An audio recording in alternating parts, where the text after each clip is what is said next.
floats like an eagle, and stings like seaweed. Ladies and gentlemen, this is Dram Talk. I'm Brad. And I'm Daniel. Tonight, we have our first ever whiskey showdown in one corner. It is rugged and smoky, made by the sea. It is Talisker 15. And in the other corner, it is powerful and peaty, the king of Isla, Lagavulin 12. All right, so ladies and gentlemen, very excited for this episode here today. We've been waiting a long time. We've had the Lagavulin 12 with us for quite a while now. We've drank it before, but now we've got the Talisker 15. They are both editions of Diageo's 2019 Rare by Nature special releases. I know at least for Lagavulin, every year they do a special release of their 12, which usually sits at a higher price point because there's only a limited amount and they're, as I said, a special release for that year. As far as I can tell, Diageo started the Rare by Nature series in 2019. They released a series of 8 whiskies, all aimed to encapsulate the environment that surrounds their distillery. Yeah. So the 2019 release included Cardew's 14-year-old, Cragganmore's 12-year-old, Pitavake's 29-year-old, Dalwhinnie's 30-year-old, Lagavulin 12-year-old, Singleton 18-year-old, and Talisker 15-year-old, with, I would say, the most prestigious of them being the Mortlach 26-year-old. Yeah, so I think that was definitely the priciest one. Yeah, if you're familiar with the range, you may know that majority of the bottles sat about under 200 Australian dollars. Yeah, ranging between, I'd say, $100 to $200 on a spectrum. Pitavake was the first outlier we saw. I believe that was up around 500, maybe just below 600. Yeah, so that was interesting. And I would say almost a justified price point, considering that the distillery is no longer producing whiskies on a large scale. Yeah. But then you have the Mortlach, which was sitting at like $2,500. Yeah, quite a jump. So, I mean, if you were lucky enough to get the whole collection, good for you. Yeah, I mean, we envy you, so. Yep. Us here, we've got a bottle each. Yeah, just send through your address at dramtalk.au@gmail.com. We'll be there shortly. Yeah, so myself, I own the Lagavulin 12. Yeah, and I got the Talisker 15 just very recently. So, and I mean, just a little bit about that in general. Like, I mean, I went to Costco, full mindset. I'm going to go buy 2 bottles from the Game of Thrones collection because they were, I found them there, I think a couple of weeks ago for a pretty reduced price. So I thought, that's it. It's time. Get 2 of them, get them on the podcast. But I went in and what do you know? They weren't there. But the Talisker 15 caught my eye and I thought, what an opportunity. And really, if you're after any of these special releases, Costco is probably a good bet because they did have pretty much everything there except for the Mortlach. Oh, right. Yeah. A Mortlach running off the shelf. Yeah. Who is buying all of the Mortlach from your Costco? Yeah. I mean, like, one of the things that's really interesting, and I wish we could afford to try more of them, is all 8 of these Rare by Nature releases have all been released at cask strength. Yeah, definitely. And even for us here, with that Cragganmore, I think it was slightly peated as well, which you wouldn't traditionally find in a Cragganmore. And being a Speyside whiskey, yeah. Yeah, and even with that, I remember, I'm pretty sure I bought the bottle of Ardbeg Black instead of the Cragganmore because I remember we were tossing it, both of us were tossing it up, which one we were going to buy. Not realizing that these were part of a special release collection. Yeah, at the time, we had no idea that it was actually part of a collection. Daniel was tossing up the Cragganmore 12 and the Lagavulin 12. Then I was tossing up the Cragganmore with the Ardbeg Black. And we both just left the Cragganmore back on the shelf. Poor Cragganmore. Yeah, Just a single tear rolling down that owl's cheek. Yeah. And even then, I went to Costco. Same thing. Cragganmore, Talisker. Sorry, Cragganmore. Back on the shelf. You go. And go on home with the Talisker.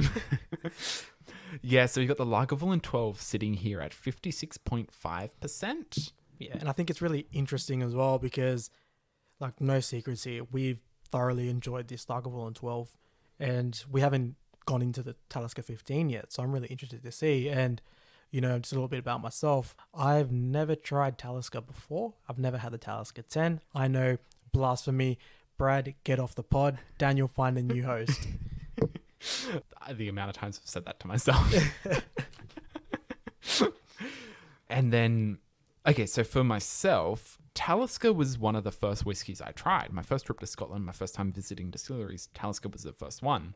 Because it was one of the first distilleries I visited, it's always had a very nostalgic place for me. So whenever I've gone out to buy whiskey, if I don't know what to buy, I usually always end up just grabbing a Talisker 10. However, in the same vein, Lagavulin 16 was my entry into the peated Islay whiskies. So I just absolutely love Lagavulin. So this is going to be a real conflicting battle for me. Like I don't have a prejudice either side for these ones. I'm just very intrigued and more keen to get into, because as Brad said, we've already thoroughly enjoyed the Lagavulin 12 over a few nights, and now we're looking at the Talisker, first time out of the bottle, first try. We'll see how it stands up. Yeah, and with it being my first Talisker, I'm definitely going to be relying on Daniel here to give me those traditional Talisker notes and to see how this really holds up against the more traditional Talisker 10.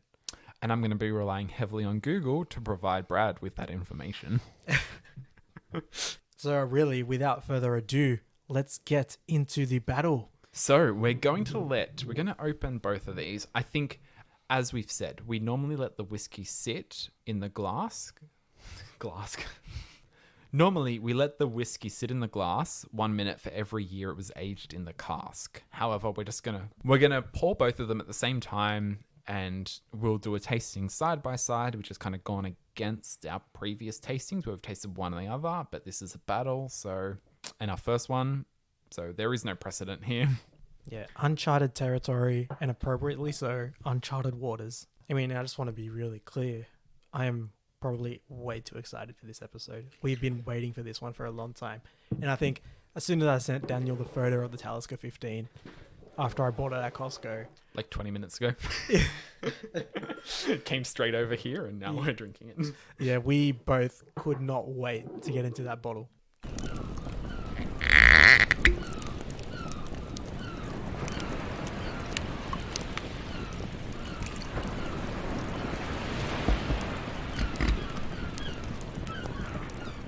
The first thing you can note very distinctively, like when you hold them side by side, the color's completely different, right? Yeah, absolutely. So you've got a really pale straw on the Lagavulin 12. The Talisker's a lot more golden. Yeah, so like I wouldn't say it's a caramel gold. It's just like a deeper, I think more honey. More honey. Yeah, but like more like Manuka honey. Okay. Yep. Manuka definitely. honey borderlining on like maple golden syrup. If you're nosing this side by side, Lagavulin 12, intense, earthy peat, strong notes, but the Talisker is very subdued. Talisker's always been characterized to me as like a rough whiskey, but it's very subdued. It feels more inviting, dare I say. Yeah, this is a much softer nose than Talisker's usually characterized by. Yeah, not only It's that, almost like a sweet. yeah, it's almost sweet, but the saltiness is definitely there. Like the sea spray, it's all there. It is undeniably a maritime salty island whiskey. Yeah, Even just from the nose. yeah. I even get a little bit of iodine, a little reminiscent of Lefroy. Yeah, so the 15 here, it smells a lot more peated than traditional Talisker does. Okay, yeah. It's Like a lot I think more... you would be forgiven for smelling this for thinking it's an Islay whiskey. Okay, yeah, but I think you do notice that peat note, but then when you put your nose to the Lagavulin, it's just you're just like, whoa, okay, that peat is not the same peat Oh, definitely as that not. in that. It's like another level in the Lagavulin. Maybe that King of Islay is probably a little appropriate there for that one. Yeah, and one of the things that makes me really interested for this kind of battle is this Lagavulin 12 carries a lot more salt and seaweed than traditional Lagavulin does. Yeah, and like just from like our past experiences with the Lagavulin here, it's no secret. I thoroughly enjoy the Lagavulin 12 here more than Lagavulin 16. I would agree, yeah. It definitely stands above that. And again, I think that also comes down to personal preference. For me, Lagavulin 16 is very smoky. It's very reminiscent of sitting in front of a fire. Lagavulin 12, you've still got the fire there. It's burning on the beach while you're surrounded by a lot of those sea and vegetative notes. You're kind of sitting on the cusp, and you've got seaweed and shellfish as well as the peat, but also like vegetation. Like there's a lot of smell that's associated with produce grown Yeah, on definitely. the land. Definitely. You'd probably say it's that peat in that Lagavulin 12 is probably more reminiscent. Not really a campfire, but burnt vegetation, right? Yep, absolutely.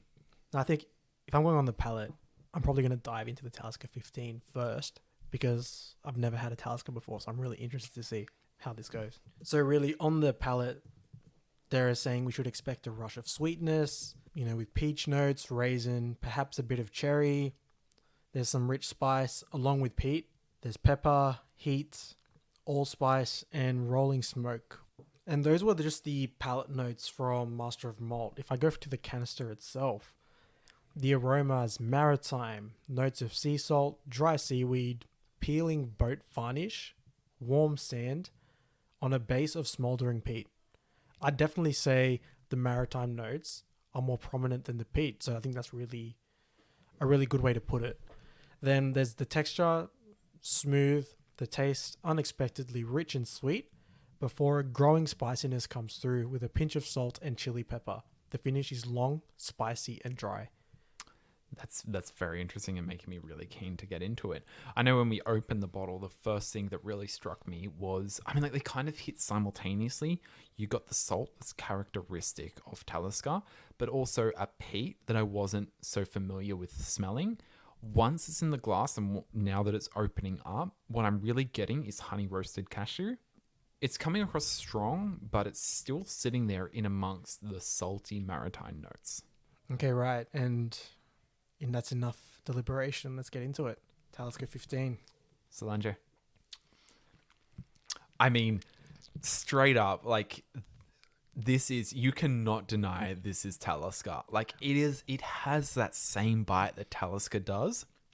An instant before that bite hits you, there is a range of flavor that I think we really need to digest, but it is... Brett is speechless. I'm just wiping the tears from my eyes because I can't believe I haven't tried Talisker before this. Yep, it is. I feel like I've missed out. I feel like I missed the birth of my first child.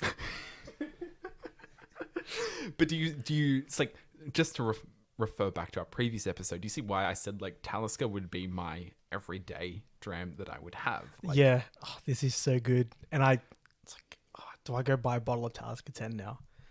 This is bloody good. This is the problem we had when we first tried Lagavulin 12. We were just speechless. For me, this is everything you would want a special release of Talisker to be. And I'm just so overwhelmed. It's like Daniel said, we were just lost for words really when we had that Lagavulin 12. And it's damn, why do we record this straight up first impressions of Talisker 15? Because I'm struggling to find words here because it's such a good experience. Mm-hmm. And just going off the notes on the palate, they're all present, everything I read. I get that chili pepper. And for me, it's a bit of a green chili, the spiciness, how it really envelops your palate, top to bottom. And the smoke's there, but the smoke's not prominent. Mm-hmm. The smoke's really just in the background, letting everything else play out. And I don't know how smoke traditionally reacts in Talisker, if it sits at the front or sits at the back. But in this one here, for me, it's definitely sitting at the back and letting everything else take the front seat. One of the things I've noticed about Talisker, and it really came across very strongly in this one, is as you drink it, the kind of saltiness that hits the back of your throat, you also get a splash of it left on the tip of your tongue and the front of your mouth. And that is one of the most pleasurable things about Talisker for me.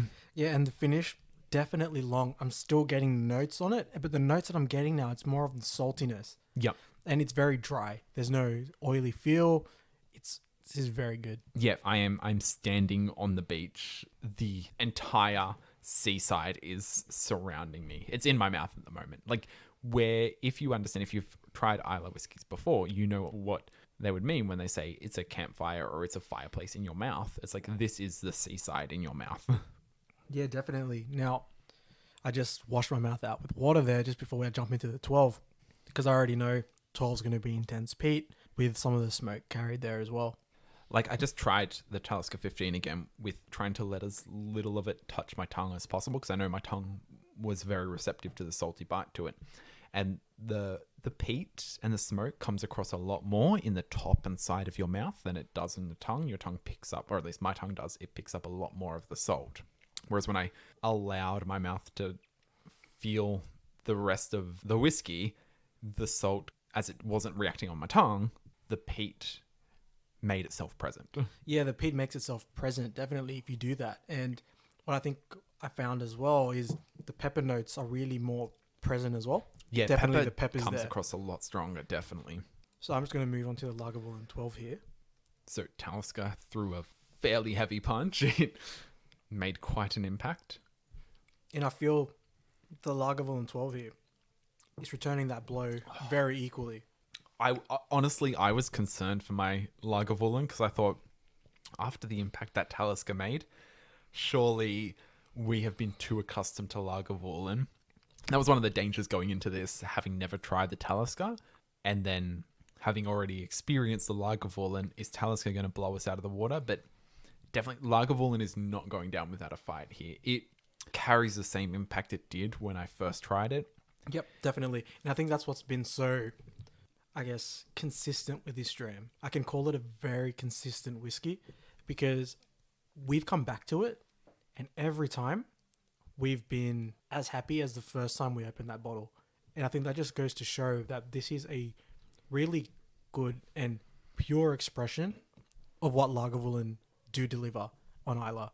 Yeah, it is amazing. And like this thing is a step above the 16. Like it carries a lot of the classic notes, the smoke that is characteristic of Lagavulin in addition to the peat. Right. Yeah, I find that in the Lagavulin 12 here, the smoke, it's kind of like the bouncer to the peat. You know, the peat's walking in the front, smoke's in the back. Yep. It's still there, you know it's there, but the peat's the star of the show in this one. And I think what's really interesting is I don't necessarily find pepper notes in a Lagavulin 16, but in this Lagavulin 12, you get that pepper across the tongue. Right, yeah. It's really good. Yeah, what I'm getting, I guess, like my mouth may be receiving it a little bit differently, but what's coming across to me is both a citrus as well as a salt. So where Talisker, the salt was just like, bam, hitting your tongue. Lagavulin, it's touching the back sides of my tongue. It's like almost like an umami finish. Right. And I'm also getting like occasional bursts of citrus that kind of keep popping up around my mouth, as well as almost like a spice too. So it's just like a combination of flavors that aren't there, and then all of a sudden they are, and then they disappear and something else takes its place. So it's just a very, very interesting process through drinking it when you take the time to taste it and then you let the finish develop in your mouth. It is just amazing how much actually comes out of this one. Yeah, definitely. And I think what's really interesting side by side with these two is how I'd say how much more present the notes of iodine are, right? I don't know how present iodine is in a Talisker 10, but say in a Lagavulin 16, I don't find the iodine to be so present. No, you don't pick it up. Yeah, and it's almost a little reminiscent of like a Lafroig. Yep. I can draw like an association there and I can see little bits of Lafroig in both of these two here. And I think, especially, as Brad mentioned earlier, especially with Lagavulin 12, what you're getting isn't so much the dry wood smoke as a vegetative smoke. So it's burning the vegetation. And then so you're also getting... Yeah, it's like a really earthy whiskey. Yeah, it's earthy whiskey. It carries notes of the minerals similar to iodine, but it is more... I would call it more vegetative and earthy than minerally. Now I'm just going to jump back into this Talisker here. It's very, very sweet on the nose as I'm coming back to it. It's got that classic Talisker hit. Definitely, and I don't know how, and I keep saying it, I don't know how it compares to a 10, but for me, this isn't as rough as I imagined Talisker to be in my head.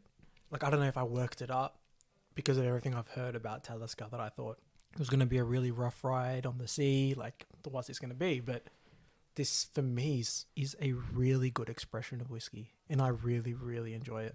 Yeah, I would say I don't want to say too much about the 10 because I know we want to save that for a later review.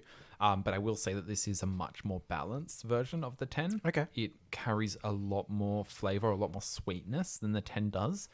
But it doesn't carry too much to make it that far removed from what Talisker is. So honestly, I was a little concerned when you were reading out the notes, and I was like, it sounds like it's going to be... They've tried to make it too appealing for a wider palate. They're not going to be honest to what Talisker is and that kind of classic salty bite that Talisker has. But no, they've kept that in there, and I'm thankful for that, and that has made this such a great experience. Yeah, so in this battle right now, I can definitely say, if you don't have either of these bottles, go ahead and get them. Do the same thing. Compare them side by side. If you have Lagavulin 16 or Talisker 10, compare it to those. If you're a fan of Lagavulin or Talisker, highly recommend. Cannot recommend high. Like, go right now. Are you at work? Pack up and go. Yeah. Go and buy a bottle. Yeah, definitely. 100%. And I think, and the benefit is as well, these bottles look beautiful on the shelf. They are very, like, the Lagavulin, they've gone a much clearer bottle. It isn't the almost translucent, dark, brownie green. Brownie green, yeah. Yeah, they've gone a completely clear bottle. And if anything, like, I would say this bottle looks natural color. As Brad mentioned at the start, it's a pale straw color. We can see a Scotch mist in it, even before adding water. So I would say non-chill filtered and an aged statement. So by all accounts, this Lagavulin is integrity bottling. And as for the Talisker, it's a more honey caramelly color than Talisker classically is. Both of them include a rare by nature style on their label. They have representations of the flora and fauna that surround the distillery. In the case of the Lagavulin, you've got an eagle, you've got a couple of coral-looking sea plants, as well as some of that thorny vegetation you'd find on the rough coast. Talisker, likewise, has some seaweed and some coral. It's very much under the sea kind of dram. Yeah, under the sea. And then we'll stop there because of copyright. Yeah. But I think the portrayals of these, very good. And I don't know if I'd recommend this to new whiskey drinkers, but these are bloody good. If you wanted to, if you like Talisker and wanted to introduce someone to Talisker, this 15 is a great entry point because it carries the Talisker bite, but it's not overwhelming. As for the Lagavulin, I would say, if anything, there's probably easier points of entry through Lagavulin. Like the Lagavulin 16 is a gentler dram, and I think that comes down to the alcohol percentage of this Lagavulin 12 being at cask strength. It carries a stronger bite. So I think for me right now, these two going head to head, it is neck and neck. It's neck and neck. But for me, I feel like maybe the Talisker is just edging it a little bit for me. And I think what's playing a huge part in that, and it's hard for me to really not take that into account, is the impact that the Talisker has had on me. Right? I think it'd be very hard for me to ignore that. And even if I do ignore that, I think that does the Talisker a disservice just because of that initial experience it gave me. And I feel like I was more taken aback by the Talisker than I was when I initially drank that Lagavulin 12. And that's not to say the Lagavulin 12 still, took me by surprise and I fell in love with it. But this Talisker 15, I tell you what, it's something else. Yeah, I mean, like, there are so many ways to look at this. I would say it is so hard to say which one's coming ahead because for me, Lagavulin, it's ticking the boxes of those more earthy, smoky, salty vegetation, whereas Talisker, it is classic Talisker, but it's carrying a lot of the sweeter notes. And as I've mentioned previously, don't have so much of a sweet tooth, but I mean, like, if we're comparing them against their classic bottling, like, Talisker has done so well to stick to its heritage, like what it is classically known for. Lagavulin, it's almost a completely different dram to the 16. So it's hard to say, like, are you valuing the Talisker experience over the Lagavulin experience, in which case the Talisker 15 is a better representation of that. I think what's happening here is that the Talisker 15, it's coloring outside the lines and doing so very, very well. It's like adding to what Talisker are known for. Whereas like the Lagavulin 12, what they've done is they've just painted a new picture.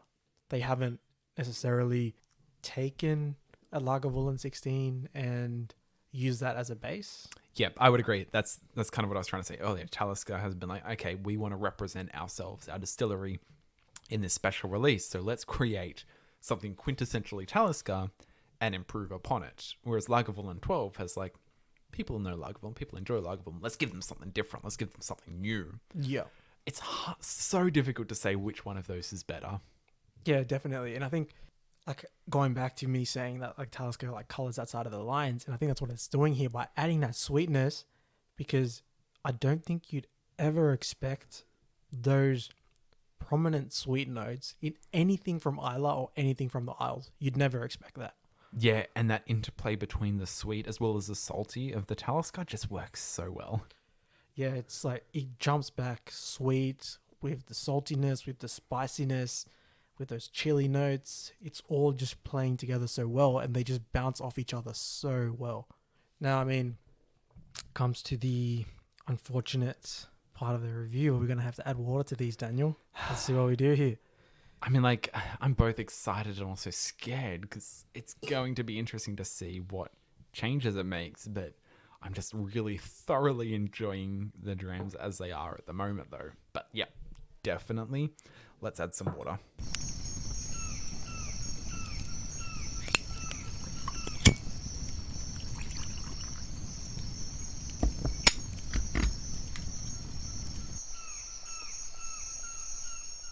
So what we should see with the water is it will dull down some of the bite that the high percentage alcohol gives to these drams.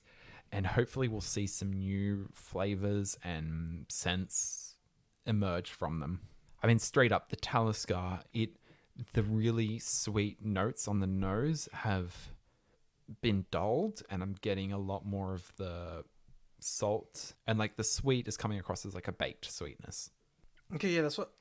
It's interesting you say that, because for me, I feel like the sweetness is taking a little more of a front seat. And I think maybe I'm just picking up more of what you said, that baked sweetness. And I'm definitely picking that up. And now, whereas the Lagavulin 12, the iodine has turned up to 12. Significantly more prominent as opposed to without the water. Definitely. You can tell there's iodine. Yeah, absolutely. Peat's still there, though. I guess it's following the peat, but what I'm getting is it's still that very strong vegetation, the very Yeah, definitely. That wet, scent hasn't damp really left. vegetation that's sticking there. I don't know how that sounds to other people, but that's working in a good way for Lagavulin. Yeah, it's almost like a damp peat bog, right? Yeah. It's almost what it is, but very Lagavulin. Or rather, just a very different portrayal of Lagavulin, but you can still tell. If someone brought this to me, I'd still know it was a Lagavulin. Following along that line, if someone brought the Talisker to me off the nose, I wouldn't be able to tell it's a Talisker. I couldn't before we added the water as well. The palate was a definite Talisker hit. We'll just have to see how this palate rates. I mean, the water doesn't diminish the salty hit that gets you. No, not at all. Like there is no... Not at all. There is no fighting that. That is just something embedded in Talisker that you cannot get rid of. If anything, I feel the water now, it's a really more mouth-filling experience. While it hits your tongue, it fills your mouth as well. Yeah. Finish, still long. A very rich finish. But it's still very light. It's really light. Long, rich, light. Love it. I would agree, yeah. The flavors are there and they sit there for a while, but it doesn't consume your entire mouth.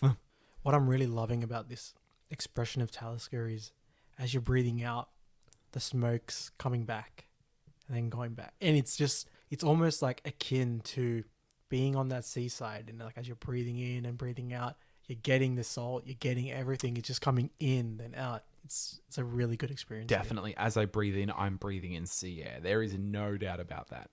I think that's something that Australian listeners will be able to relate to, especially those that live along the East Coast here, like going down to the beach, having fish and chips, you're just standing on the coast and you're just breathing in that sea air. That is just coming across very clearly in the Talisker. Yeah, no, definitely. So now moving on to the Lagavulin here. Now for me, with the addition of water, the peatiness has lost some bite, but maybe I'd say it's a little more peppery. I'm picking up a bit more pepper notes, and I can almost see a little more fruity note, but more like Right. a pear. I'm definitely getting that pepper as well. That's coming across very clearly. What I'm getting is a very herbal note as well. In addition to that, like a bit more fennel seed. Okay. Yep. That's Definitely coming Yep. across stronger than the vegetative notes that were coming out before we added the water. Yeah, and even for me, like in the back, I get a little bit of licorice. I can almost vaguely recall like a really faint licorice taste in the back. Yeah, I don't know how to describe that aftertaste of licorice that is coming across. I would agree with you there. Yeah, but right now in the battle right now that's going on, I feel the Talisker's pulling away a little bit more, and because a Talisker's playing a lot nicer with the water than the Lagavulin is, I feel. I would say that adding the water to the Lagavulin brings out a range of different flavors. It doesn't surpass and overtake and replace the previous flavors, but it definitely brings a lot more to the forefront and makes the experience quite a bit different. But Talisker, it's a little bit more consistent after adding the water. You still get that classic Talisker hit, as well as a change of mouthfeel and different flavors that I would agree with you there. I would say Talisker pulled ahead after adding the water. So I mean, I don't want to give anything away. I'm just going to finish off this dram of Lagavulin 12 here, because I feel like I just need to savor this Talisker a little bit longer. I am going to do the same thing only because it's the first time we've had this Talisker, so it's not indicative of the outcome of this battle. It's just, I think the Talisker is, because it's our first time trying it, it's deserving of a finish. Yeah, and I think this Talisker 15 here, it's very deserving of a revisit on the podcast here. Daniel and I are definitely going to revisit this outside of the podcast, but we're definitely going to come back to it. Oh, absolutely. I mean, like one last note on this Lagavulin though, like, You know, just before you say your note, just on finishing off the dram there, with that water, the smoke is significantly more prominent than the peat. So, as I mentioned before, how I was saying the peats may be a little bit dull compared to initially, but the smoke has taken the front seat now. oh, definitely. Like, I'm getting that smoke. Not so much, like, it is in my mouth, but it is really dominant in my nose. Like, it's filling up the back of my nose. It's very, very present. Like, I feel like almost if I breathe out through my nose, I would see smoke come out. I mean, like, yeah, my final note on the Lagavulin was that comparing this to Lagavulin 16, it's a very dynamic and complex dram. It is 100%. It is so different, and it is a drastic improvement. Like, I'm amazed that it's one of the things that goes to show that an older age statement doesn't necessarily indicate quality or complexity, because this has a wider range of flavors and notes and an experience that the 16 doesn't carry. Yeah, definitely. And I think with this Lagavulin 12 here, it's a bottle I'd actively seek out over the more traditional counterpart. I would agree, yeah. This was one that if I saw on the shelf again, because I know for us in Australia here, it has been very hard to find. There was, when the shop we went to purchase it, this was the last bottle on the shelf, and everywhere else has been sold out. Yeah, and I think that's really indicative of what we're experiencing here today. It's such a great whiskey, and I'd hope someone at Lagavulin thinks and goes, maybe we need to add an expression of 12 into our main line. Given that 12 is a special release every year for its complexity, I think they would benefit highly from making a more affordable one as a main range version. Like, it doesn't have to be of the same caliber that their special releases are, but just to see a whiskey of this complexity sitting at their main range would be a really enticing offer. Yeah, and I think it'd be really interesting to see as well, because this 12 here is the 2019 special release, part of the Rare by Nature collection. But Lagavulin do, like as Daniel mentioned, they do release a 12 that's in the traditional greeny brown bottle, comes in the green box, really traditional, quintessential Lagavulin representation. Yep. Now, what I would really love to do before we finish this bottle, I mean, we still got, I'd say, half left in that. So we're going to have to restrain ourselves, handcuff ourselves here. What I really want to do is get a bottle of one of those 12s and compare it to this. Definitely. To see what's different. Yeah, that is a worthwhile experiment that I think we need to do, because As you said, we're halfway through this. I'm dreading seeing the end of this bottle. It is just such a spectacular dram that I'm terrified of finishing, but at the same time, I can't stop drinking it. Yeah, it's going to be even more uncontrollable sobbing than we experienced at the end of the Ardbeg Ugdal episode. Because, I mean, sorry to let you guys come behind the curtain here, but I just had to leave because I couldn't stay here with Daniel crying at the end of that recording. Yeah, not many people could tolerate me. I was inconsolable for days. And I'm just like, Daniel, Ugdal's core range, you can get another bottle. It's not the end of the world. We can get another one. He just had none of it. None of it. I would not accept your empty platitudes. Okay, sorry. I'm pulling myself together. Dredged up some very strong emotions right there. I will console myself by contemplating the rest of this Talisker. Again, I've said it before and I'll say it again. One of the most surprising things about this, and I'd say it can go one of two ways. For me, it went a very good way. For someone else, it could turn in an opposite direction. Like smelling this, it has such a nice, inviting, enticing, sweet scent that you'd almost be fooled into thinking you were drinking a Speyside whiskey. Oh, 100%. That sweetness, it throws you off. Yeah. Because you feel like you're going into something else. But then as soon as you get that palate, it's, I'm in the aisles. I am not in Speyside. Undoubtedly. Like the salty bite that is... There's no words that can describe it. It's Talisker. Like that salty bite of Talisker hits you and is undeniable. So for me, that worked so well. Like I went in thinking I was drinking a Speyside whiskey. I was almost prepared to be a little bit disappointed in this release. But then when the salty tang and bite hit me in the mouth, like I was knocked. Like I just speechless. It was incredible. So I think for some people that could go in an opposite direction if they don't like classic Talisker. For me, who absolutely loves Talisker, this is just like superb. Yeah, and off Master of Malt, they say with the water it gets a lot sweeter and a little quieter. But what I'm finding here as this opens up in the glass here with the water, that pepper note, it's getting stronger. And it's really saying, I'm here. Mm-hmm. Don't forget, I'm here. With chili, with pepper, with saltiness, with the sea, with just everything that I'd imagine in my mind that Talisker brings. It's all here.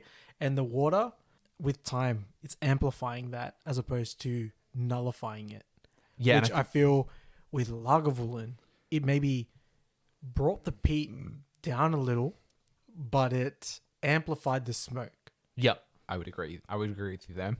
And I think one of the extra things that adding the water did to the Talisker was just drastically increase the mouthfeel. Agree with everything you said. Can't really improve upon that, but the mouthfeel is just, that water has really improved it, and it's just made this experience much more enjoyable.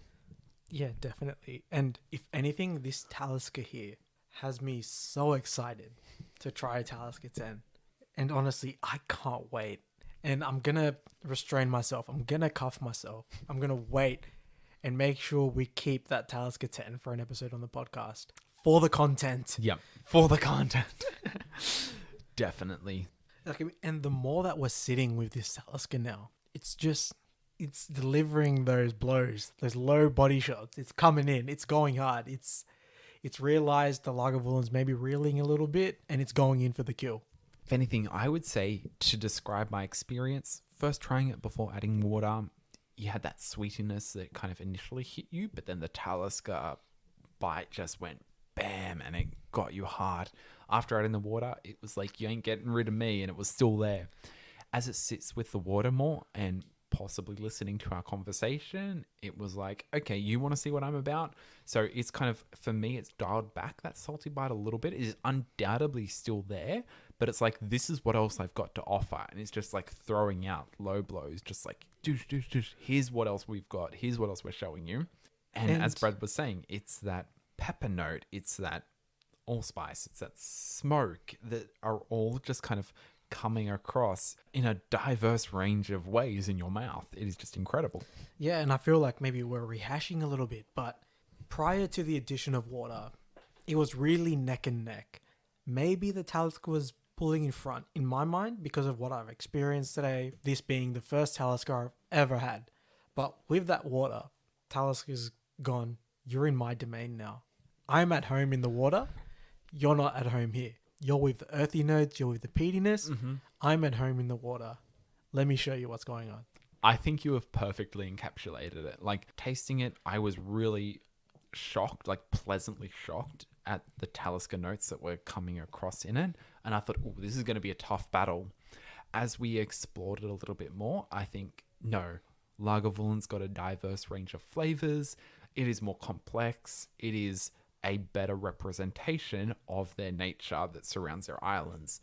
But then, as you said, after adding the water to the Talisker, you're right. Like, they're at home in the water. They're like, okay, Lagavulin tries to enter the water. They'll show you a little bit of what they have to offer along the coast. But no, we're made by the sea. Like, you cannot beat us in the sea.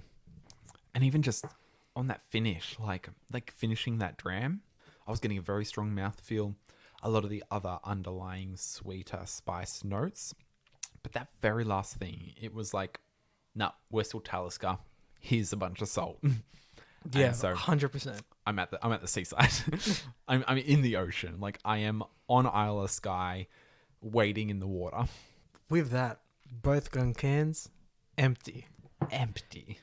Unfortunately, very empty. So I think with that, the conclusion of both our drams here, as sad as we are to see them go, we got to get into the ratings. We got to declare a victor for the first ever whiskey showdown on Dram Talk. All right, so Daniel, let's start with the Lagavulin 12. What do you got here? I'm going to say the Lagavulin 12, it sits at a 9. It is a very strong all-time favorite. As we mentioned at the start, it is one that I would purchase again if I saw it on the shelf. It is an all-time, like, if I knew people were interested in Scotch as much as I was, like you, I would always offer them a Lagavulin 12 because I think it's an experience that is unmissable.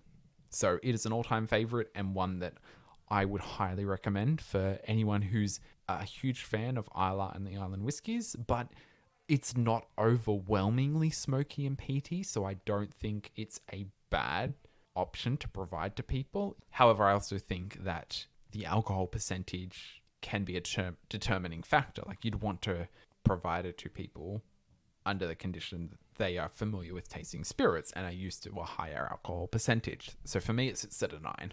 Yeah, for me, this Lagavulin 12, it's a 9 as well. For everything Daniel said, it's an all-time favorite. If I'm ever deliberating between two bottles in a store, if the Lagavulin 12 is one of those that I'm choosing between, I'm going home with the Lagavulin 12. No doubt in my mind, because I know I'm going to get a consistent experience every single time I go to that bottle. I'm never going to have to worry about what I'm pouring in the glass. Yeah, it's always going to be a very pleasant experience, and it's just quintessential Lagavulin. Everything you'd expect and what you'd want Lagavulin to deliver. And the thing is, like we mentioned before, it's just painting a different picture of Lagavulin. And they're just showing you, they're just flexing their muscles. They're saying, this is what else we can do. Don't just characterize us by the 16. Don't just characterize us by the 8, which we'll come to in a later review. But this is what else we have in our cupboard. What comes across in that is a lot of people say the 16, it's a really nice dram. It's also very smoky. So a lot of people associate Lagavulin, Islay with smoky. But for this, they're not showing you smoky's all we've got. They're like, this is what Lagavulin is. This is what Islay is. We are this diverse range of flavors that are characterized by both the sea as well as the land. And so that's kind of all brought together in this one bottle. And it is just, yeah, as you said, it's a picture of Lagavulin. It's a picture of Islay. You know, and I love Ardbeg, but Lagavulin, that King of Islay title, it's looking very appropriate with this Lagavulin 12 here. Yeah, slapping that on there, Lagavulin 12, it's kind of appropriate. Yep. You can see they're coming for the throne. And they mean business, right? All right, so coming into this Talisker 15. How would you rate that, Brad? Okay, for me, it's a 9.5. Same. I was thinking the exact same thing. Okay, you run through your reasons and I'll run through mine. Honestly, this is borderline perfect. I almost gave this a 10. This has been an experience in itself. I've never had a Talisker, so maybe that's amplifying I guess, my conviction here, why I'm so strong and why I'm standing behind this. But this has been one of the best whiskeys I've ever tried. And just thinking back to that Oban episode, I love Oban. Don't get me wrong. You know me. You know I love Oban. But this Talisker 15, if I could have this every single day, I'd be a very happy chap.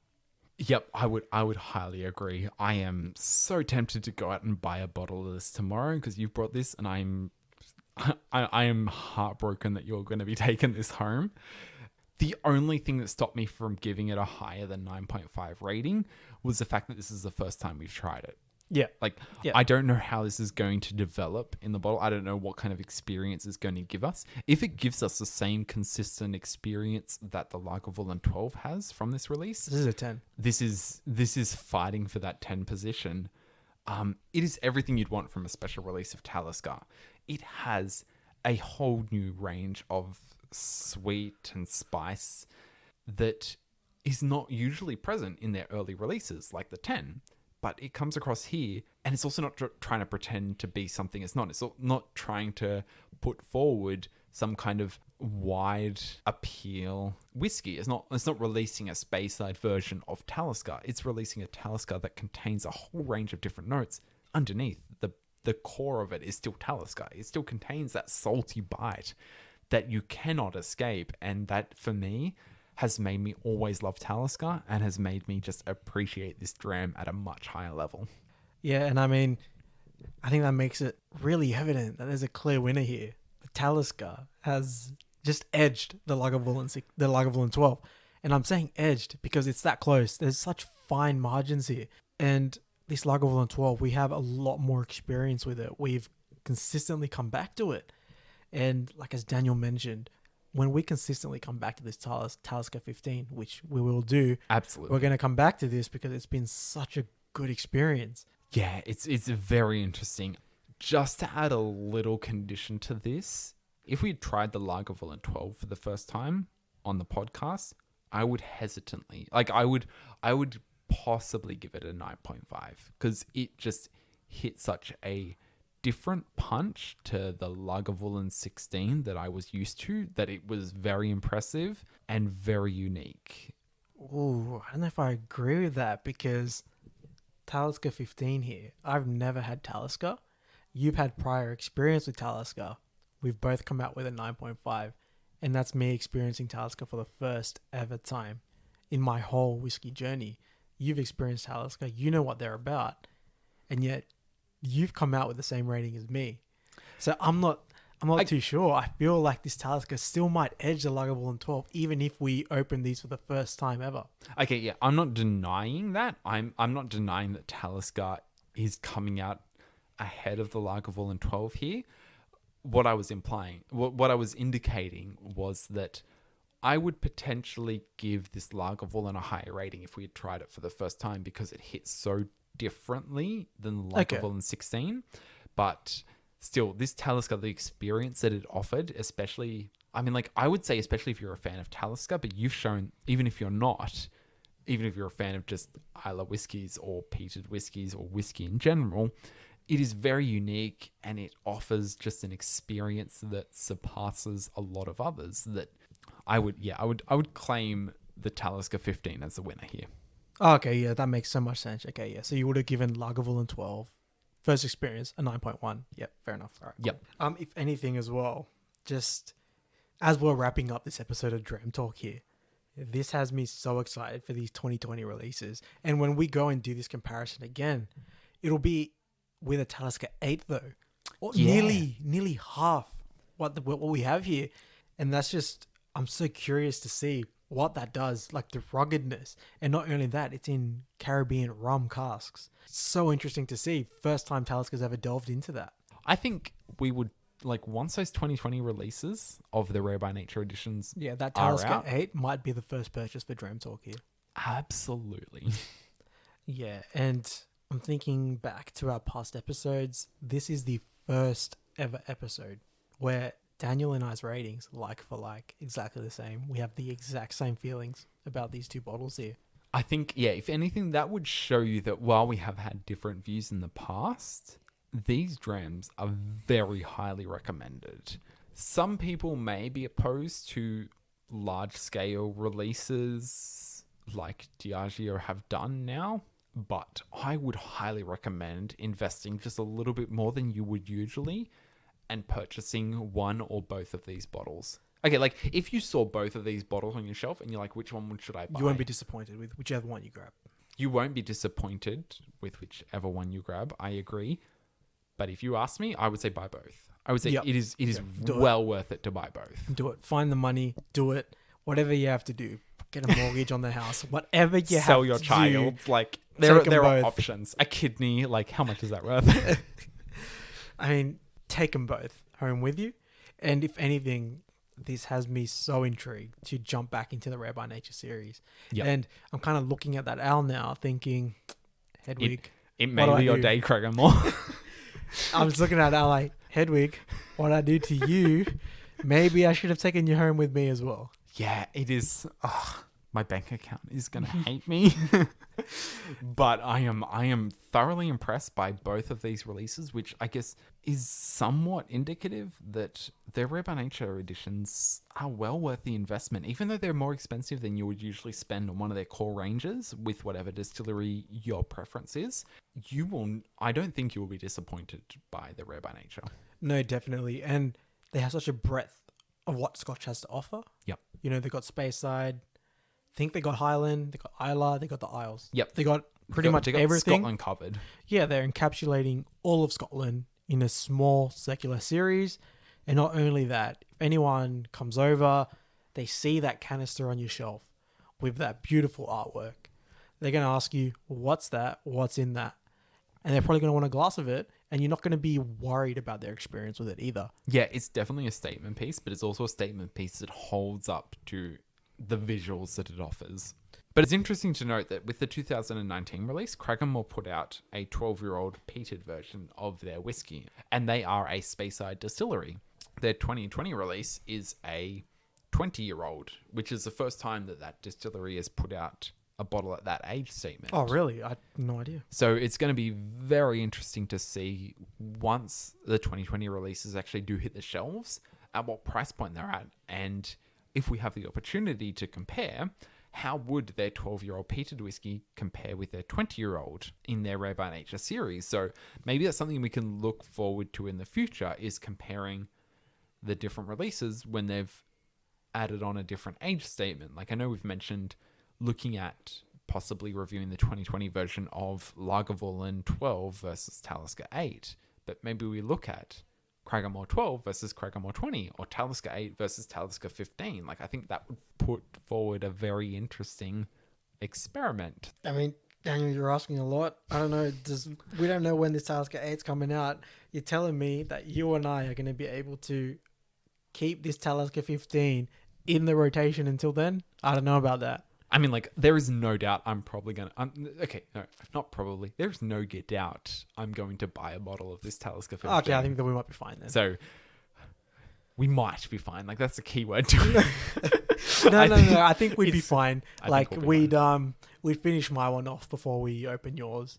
And then by that time, we'd probably, hopefully, be around and have a bottle still to compare the Talisker 8 to. Yeah, I'll possibly give mine to my partner, see if she can hold on to it and prevent me from opening it, because I think once that thing is open, it is going to disappear from the bottle faster than anyone anticipated. This was such a fitting episode for us to really introduce the Rare by Nature series, because we both love Lagavulin. Mm-hmm.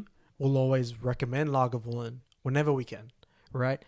And I know you'll always recommend Talisker. You've always told me Talisker is so good, Talisker is great, and I can't wait until I try Talisker 10. But I think it was so good to put those two against each other. Yeah, and again, that's just rounding up the victor here. It's doing its victory lap. It's going around. It's making it known. Talisker 15, 2019 special release, Rare by Nature collection, is the winner of Dram Talk's first ever whiskey showdown. Congratulations. Ding, ding, ding. But I don't think Lagavulin 12 went down without a fight. I think it is getting up. It is gearing up for the next round. It knows what it brought to the table and is going to be bringing that back next year. And I'm just interested to see how it compares with the new revitalized version of Talisker. Yeah, it'll be really interesting to see that. Maybe a little more interesting to compare with Talisker being a much younger age statement at 8 years old. Maybe not the most apt comparison with Talisker with Lagavulin having a lot more time to mellow out. I think that's going to have to be something we take into consideration when we review their 2020 releases, because while Lagavulin has had 4 extra years in the cask over the Talisker 8, like even considering it here, Talisker 15 has had 3 extra years compared to the Talisker 12. I think it'll be interesting. 12? I think what's interesting is that forgive us. We've had a couple drams here. Just forgive us, guys. Editing makes this all fine.